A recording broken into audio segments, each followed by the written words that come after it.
Before we begin, if you enjoy slow-burn stories about loyalty, patience, and quiet power, take a moment to like this video, subscribe to the channel, and share it with someone who believes love is more than money.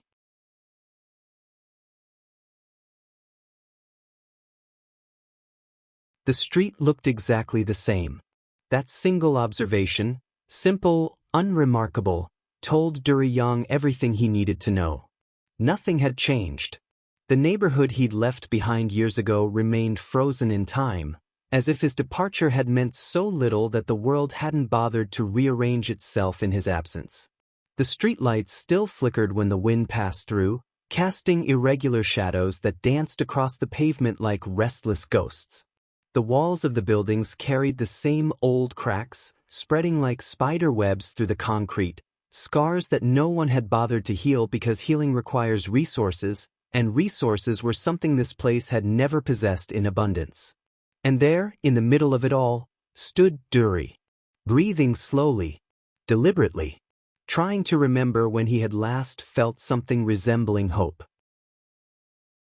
This street held memories he tried to bury beneath ambition and distance. Memories of sitting on those concrete steps with Hyun Luri, side by side, not because they were swept up in some grand romance, but because they literally had nowhere else to go. No cafes where they could afford coffee. No homes that welcomed extended visits. Just those steps, cold and unforgiving, where two young people tried to imagine futures that seemed determined to exclude them. The world had made its decision about them early, perhaps before they were even born. The verdict was simple and cruel. They were poor. Not the inspiring kind of poor that appears in motivational stories, where hardship teaches valuable lessons and builds character. They were the other kind of poor. The kind that doesn't teach, it erases. It erases choices, opportunities, and eventually, if you're not careful, it erases hope itself. They had learned to survive quietly in this environment. No complaints that might mark them as ungrateful. No expectations that could later transform into disappointments. They moved through life like people trying not to wake a sleeping beast, careful with every step, every word, every dream. Because dreams were dangerous things in a place like this. People who dreamed too loudly were laughed at, mocked as foolish, as if ambition itself were a character flaw rather than a virtue.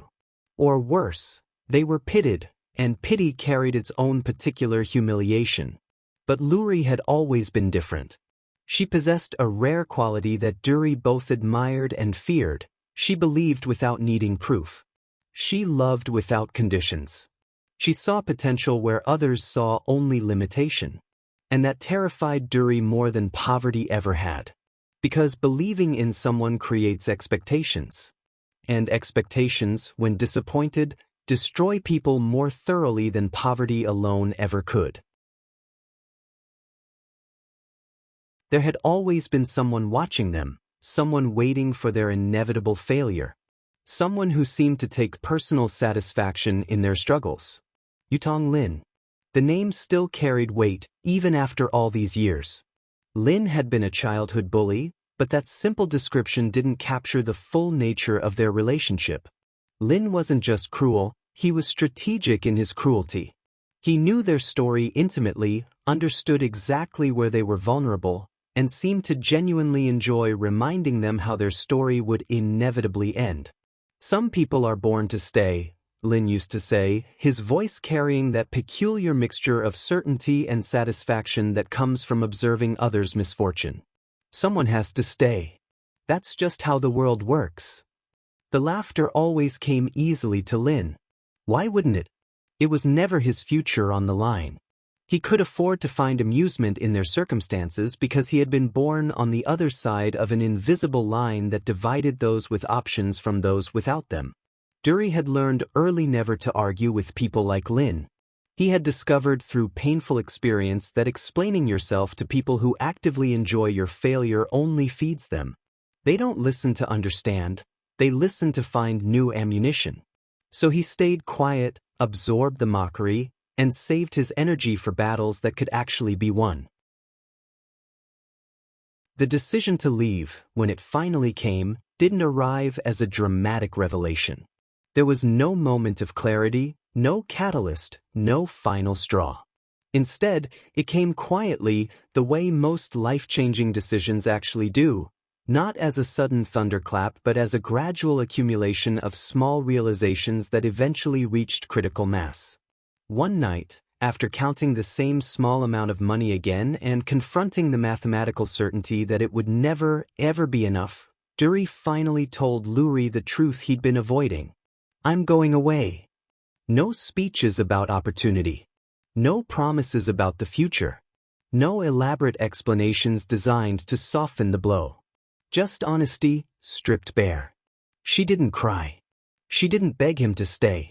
She didn't try to guilt him with reminders of everything they'd shared. Instead, she asked one question. Simple. Direct. Devastating. "Will you disappear?" The question hung between them, heavy with implications. She wasn't asking if he would physically leave, that much was obvious. She was asking something deeper. Would he become one of those people who leaves and never looks back?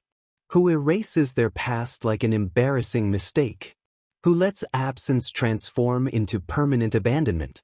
Dury looked at her longer than he ever had before, memorizing details he might need later, the way her eyes held steady despite the fear behind them, the set of her shoulders that suggested she was preparing for heartbreak but refusing to collapse beneath its weight.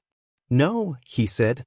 That single word, a promise, a commitment, a vow, would become the anchor that kept him tethered to himself during the years that followed. Because leaving didn't feel brave, despite what stories might suggest. It felt like betrayal. Like abandoning the one person who had believed in him when belief seemed ridiculous. Like proving Lin right about people like them. The first year broke him in ways he hadn't anticipated.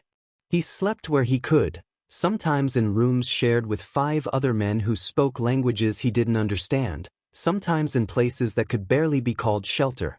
He worked where he was allowed, taking jobs that others refused, swallowing pride that felt increasingly irrelevant as hunger and exhaustion became his constant companions. Language became a wall he couldn't climb. He could work, could follow instructions communicated through gestures and patience, but he couldn't truly connect. Couldn't explain himself. Couldn't defend himself when accusations came. The inability to communicate transformed him into something less than fully human in spaces where he already occupied the lowest rung. Loneliness became his closest companion. Not the romantic kind of loneliness that poets write about, the kind that actually destroys you slowly, from the inside out. The kind that makes you question whether you still exist in any meaningful way, whether the person you used to be has any connection to the person you're becoming. Failure followed him everywhere, like a shadow he couldn't escape no matter how fast he ran or how hard he worked. Not good enough. He heard those words in multiple languages, delivered with varying degrees of sympathy or contempt, but always with finality. Not good enough for the job. Not good enough for the opportunity. Not good enough to matter. Back home, time moved differently for those who stayed behind. Yutong Lin stayed close to Luri. Not out of genuine care or concern. Out of curiosity. Out of that same strategic cruelty that had always defined him. He wanted to watch what happened when hope slowly died. He wanted to be there for the moment when she finally admitted that Dury wasn't coming back, when she accepted that Lin had been right all along. "He won't come back," Lin said one afternoon, his voice carrying false sympathy. "They never do. People like him, they disappear. That's what leaving is, really. Just another word for disappearing." Luri listened in silence. She had learned her own lessons about when arguing was pointless. Then she walked away, refusing to give Lin the satisfaction of seeing her doubt take root. The second year taught Dury something that motivational speakers never mention, something that cuts against every feel-good narrative about persistence and determination. Hard work doesn't guarantee success. It doesn't even make success likely. Hard work only gives you another chance to fail. And fail he did. Repeatedly. Comprehensively. In ways that would have been almost funny if they hadn't been so devastating. He almost returned home during this period. Almost admitted that the street had been right about him, that some people really are born to stay, that ambition in the wrong hands is just delusion with better marketing. But something stopped him every time he seriously considered buying a ticket back. Not pride, he'd lost that long ago. Not stubbornness, though that played a role. Memory stopped him. The memory of Luri's question, "Will you disappear?" He had said no. And despite everything, despite the accumulated weight of all his failures, he couldn't make himself into a liar. Not about that. The third year gave him a glimpse of something different. An opportunity appeared, not a good opportunity, not even a reasonable one. It was a risk that no one else wanted to take precisely because the odds of failure were overwhelming and the potential costs were severe. But when you have nothing, the fear of losing everything becomes abstract.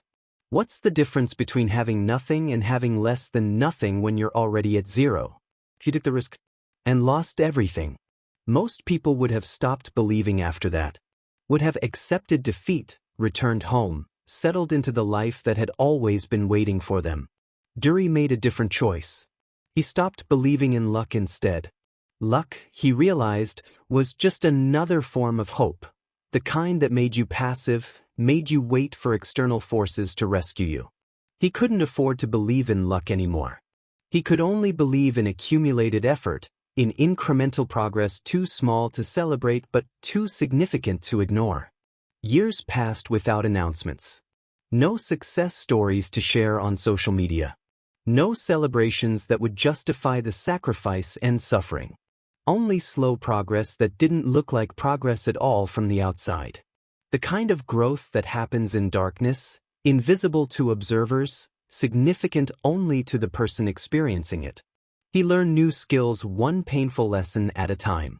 Made connections with people who existed on the same margins he occupied. Built something that resembled a life, even if it bore no resemblance to the life he'd imagined when he first left. He never told Luri about these small victories. Never sent updates about his gradual, almost imperceptible forward movement. Because hope spoken too early becomes a promise. And promises, when broken, destroy people. He'd rather be forgotten than become another source of disappointment. Back home, Luri built her own form of resilience. She stopped waiting for news. Stopped checking for messages that never came. She didn't stop believing, that wasn't in her nature, but she learned to carry her belief privately, without advertisement, without expectation. Lin eventually stopped asking about Dury. The sport had gone out of it when Luri refused to react, when she demonstrated that her faith couldn't be shaken by absence or mockery or time. When the message finally came, years after he'd left, it was characteristic of everything Dury had become, short, direct, stripped of unnecessary decoration. "I'm coming back." No explanations about what he'd accomplished or failed to accomplish. No evidence to support the implicit claim that returning was different from giving up. No attempts to manage expectations or prepare anyone for disappointment. Just that simple declaration, "I'm coming back." Luri stared at the screen of her phone for a long time, reading those 3 words over and over, as if repetition might reveal some hidden meaning, some context that would tell her what to expect. But the message remained intentionally blunt. If this story is holding your attention so far, gently tap like and subscribe. It tells the algorithm this story deserves to be heard. She didn't reply immediately.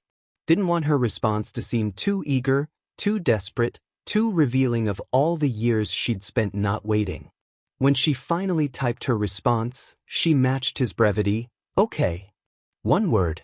An acknowledgement of information received. Nothing more. But her hands were shaking when she pressed send. The street greeted Dury exactly the way it always had. Indifferent. The lights still flickered. The cracks still spread. The steps where he and Luri used to sit remained cold and unyielding. The world had not rearranged itself to acknowledge his journey or his return. Why would it?